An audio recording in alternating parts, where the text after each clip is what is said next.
Je vais vous parler aujourd'hui, nous sommes le 15 juin 2014, je vais vous parler aujourd'hui de la précession des équinoxes, mais pas sous l'angle habituel, du moins en prenant les choses de manière plus approfondie.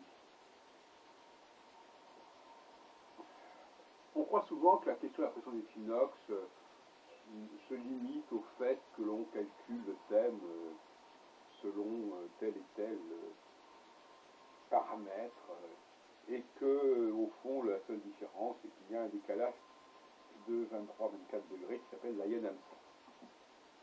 Mais en réalité, le problème est beaucoup plus grave que cela.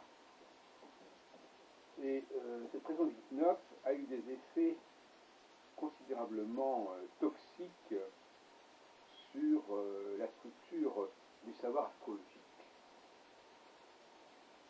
Je veux parler des aspects, et je veux parler en amont des exaltations des luminaires. Mais je veux aussi parler de la question de savoir quel est le premier signe du zodiaque. Donc trois questions qui sont quand même, qui ont des répercussions sur une grande partie tout de même du savoir astrologique traditionnel tel qu'il est enseigné dans les écoles et autres cours d'astrologie. Alors, je vais récapituler déjà un certain nombre de points que j'ai effleurés ou abordés précédemment dans d'autres causeries. La question lancinante concernant le bélier, sur lequel je reviens très rapidement, que j'ai déjà abordé, à savoir que le bélier n'est certainement pas le premier signe zodiaque, pour toutes sortes de raisons. Et une des premières, c'est que d'abord, il n'est pas censé, contrairement à ce que beaucoup d'astrologues affirment dans leur enseignement, représenter l'énergie du printemps. Cette idée d'un bélier allégorie de l'élan printanier est une plaisanterie. En réalité, comme on le voit notamment à propos de Pâques, avec de l'agneau pascal, rappelons que l'agneau est quand même le même animal que le bélier et que le mouton, et que d'ailleurs autrefois dans les traités d'astrologie du XIIIe siècle, dont j'ai traduit celui d'Abraham Meltra, en ancien français, on désignait ce signe comme sous le nom du mouton. C'est d'ailleurs intéressant de savoir à partir de quel moment on en a fait un bélier. Et c'est un animal, je rappelle aussi La Fontaine avec le loup et l'agneau, c'est un animal qui n'a pas la dynamique qu'on veut bien lui accorder, sauf sous la forme du bélier. Et on sait d'ailleurs que le bélier, c'était aussi un instrument pour défoncer les portes des châteaux forts. Et, oui, très bien. Et, en fin de compte, c'est l'immolation du mouton, de l'agneau, qu'on retrouve d'ailleurs dans le sacrifice d'Abraham, qui, sommé par Dieu de sacrifier son fils, au dernier moment, Dieu se contentera du sacrifice d'un agneau ou d'un mouton, même d'un ovin. Et ça n'a rien à voir avec le printemps, ça a à voir plutôt avec l'abattage des animaux, notamment du porc, qui est bien le grand absent du zodiaque, avec l'aigle d'ailleurs, qui est, quand on voit dans les almanachs, dans les photographies des livres d'heures, on voit des séances de dépeçage avec l'animal crucifié en quelque sorte sur une échelle, et quand on va disséquer des morceaux, typiquement martiens. Donc, ces animaux n'ont pas une valeur allégorique, mais bien au contraire une valeur anthropologique, c'est-à-dire que ils représentent des pratiques qui se font à un certain moment de l'année, et je répète encore une fois que le zodiaque n'est pas tant un discours sur la nature, mais sur le rapport de l'homme à la nature, c'est pas tout à fait la même chose. Je rappelle aussi que le feu est une valeur hivernale et non pas une valeur estivale, parce que le feu n'est pas censé représenter le soleil, mais au contraire, c'est un substitut au soleil, et c'est pendant l'hiver que les hommes se chauffent. C'est-à-dire, étrangement, dans les 3 signes d'hiver, il n'y en a aucun qui est un signe de feu. Bon, alors tout ça, bon, ça a déjà été dit, par moi en tout cas. Et donc, il semblerait qu'en effet, au départ, ce soit le taureau qui soit le premier signe du zodiaque et non pas le bélier. Et le taureau, c'est à la fois l'animal de Mitra, donc l'animal solaire, mais c'est aussi un des 4 animaux du livre d'Ézéchiel, du tarot Le Monde, avec le lion, l'aigle, et pas le scorpion, et l'homme, le Verseau, si on veut.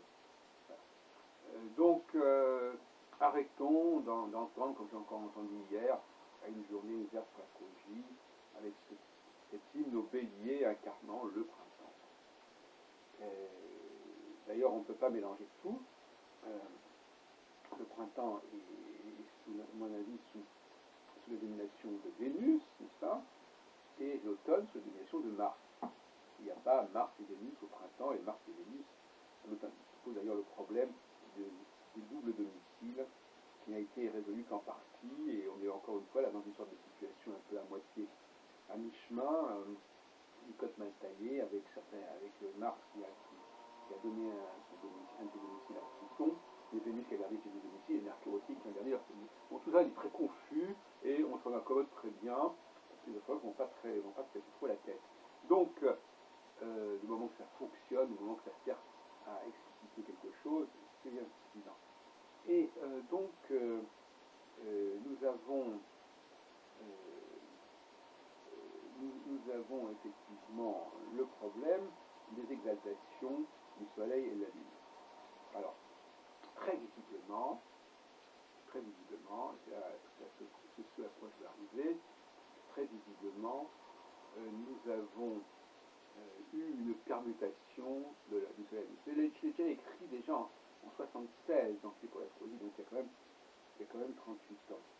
Et il est clair que, du fait de la pression des équinoxes, lorsque le point vernal s'est trouvé dans la constellation du Bélier, on a enlevé le Soleil au Taureau et on l'a mis au Bélier.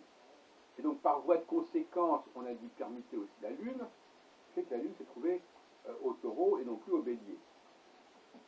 Et tout ça, ça a cassé complètement la théorie des aspects. Et c'est à cela que je vais arriver, à la théorie des aspects, qui est actuellement complètement bancale et inacceptable, quels que soient les résultats que l'on veut bien nous montrer par rapport. Et il faut bien comprendre que le principe des rapports entre les exaltations et les domiciles, il est extrêmement simple. C'est en carré. Le Bélier, les équinoxes sont en carré avec les solstices. Ça, c'est un fait. 90 degrés. À partir du moment où, donc il est normal qu'il y ait toujours un aspect de 90 degrés entre les équinoxes et les solstices, donc entre les exaltations et les domiciles. À partir du moment où on commence à jouer avec la précession des équinoxes, on perturbe totalement le système, et notamment le système des aspects. D'où viennent ces sextiles et ces trigones, à votre avis? Tout simplement de cette permutation. Si je permute le soleil, que je fais passer du Taureau au Bélier, qu'est-ce que j'aurai comme aspect entre le Bélier et le Lion? Un trigone. Si je permute la Lune en la plaçant du Bélier au Taureau, qu'est-ce que j'aurai comme aspect entre l'exaltation de la Lune et le domicile de la Lune? Un sextile. Voilà d'où viennent nos fameux sextiles et trigones, d'une théorie fondée sur le changement des luminaires, le changement des exaltations et domiciles. Alors, que ces déviances soient apparues ensuite comme la manifestation même du bon aspect de l'aspect harmonique, alors excusez-moi, il y a vraiment de quoi s'inquiéter. Et qu'inversement, le système habituel des carrés qui devait normalement être la base même d'un fonctionnement normal et donc harmonique, soit devenu la manifestation caractéristique d'une tension, d'une difficulté, ça aussi, ça laisse rêveur. Hein. Donc là, il y a quand même quelque chose. Et puis alors, le plus drôle, c'est que il faudrait continuer dans cette direction, puisque le Soleil, le point vernal ne passe plus dans le signe, dans la constellation Bélier, il est passé à la constellation des Poissons. Certains disent même qu'il est passé en Verseau. Et à ce moment-là, il aurait fallu, encore une fois, changer l'exaltation du Soleil, et aussi celle de la Lune éventuellement, et, ou alors inverser avec une autre planète dont on aurait pris la place. Enfin bon, il aurait fallu donc placer le Soleil en exaltation en Poisson, ou même en exaltation par la suite en Verseau. Et en Verseau, ça aurait été intéressant parce qu'à ce moment-là, on aurait eu carrément l'exaltation à l'opposé du domicile. Donc, on voit bien que dès le départ, cette démarche de modifier l'exaltation du Soleil n'a pas de sens, qu'elle est constamment, elle crée constamment, façon de parler, parce que c'est comme tous les 2000 ans, enfin qu'elle crée des perturbations dans la transmission thérapeutiques, et il serait pressé. Alors il y a deux solutions, soit on continue dans cette logique un peu délirante à déplacer l'exaltation du Soleil en rapport avec le point vernal, qui serait en accord effectivement avec tout cet intérêt que les astronomes ont porté au vert professionnel. Donc qui dit Arthur Verseau dit Soleil exalté en Verseau, en commande. Ou bien alors on en revient sagement à la position initiale, c'est-à-dire qu'on replace le Soleil gentiment en Taureau et on replace la Lune gentiment en Bélier. Et à ce moment-là, nous avons des carrés entre l'exaltation utile, et à ce moment-là, bien évidemment, il faut arrêter une fois pour toutes de considérer le carré comme un mauvais aspect, et il faut surtout oublier complètement le fait qu'il est trigone. Alors vous direz, alors qu'est-ce que ça veut dire? Alors ça veut dire que